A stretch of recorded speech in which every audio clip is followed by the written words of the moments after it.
The Mexican government is suing American gun manufacturers. Now, the case called Smith & Wesson versus Mexico stems from a lawsuit filed in 2021 by the Mexican government, in which the government alleged that the legal manufacturing of firearms in America has aided and abetted firearm trafficking in Mexico and contributed to damage the Mexican drug cartel is inflicting on Mexican citizens.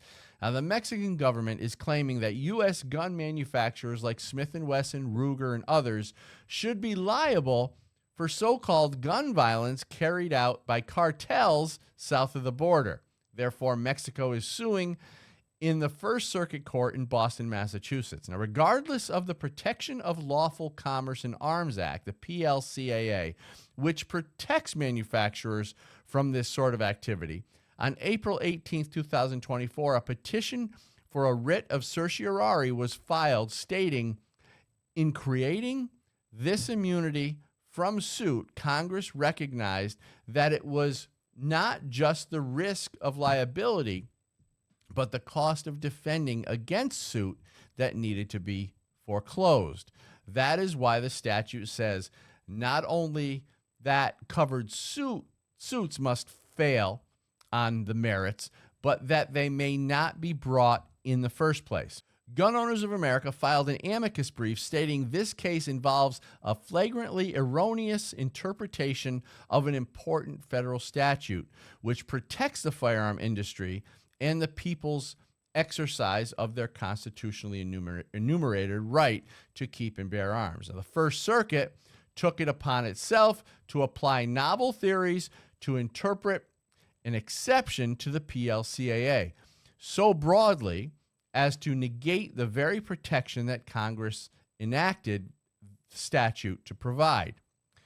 So originally, the trial court in Boston, Massachusetts ruled correctly by agreeing the case brought by Mexico was absurd in that the already highly regulated American firearm manufacturers should not be responsible for illegal activity that happens in Mexico.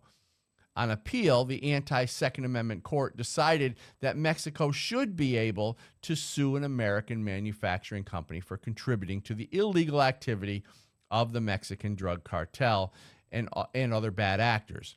So, would this lawsuit have come about if President Trump was in office? Is this happening specifically because of Joe Biden and his failures in office? It would seem if two countries have disputes over such issues, they would be handled diplomatically, not through our American court system, in what appears to be an attempt at destroying the rights of American citizens. So how did the Mexican government know exactly where to sue for the best results? And is it possible that the Biden administration has given guidance to Mexico in this particular lawsuit?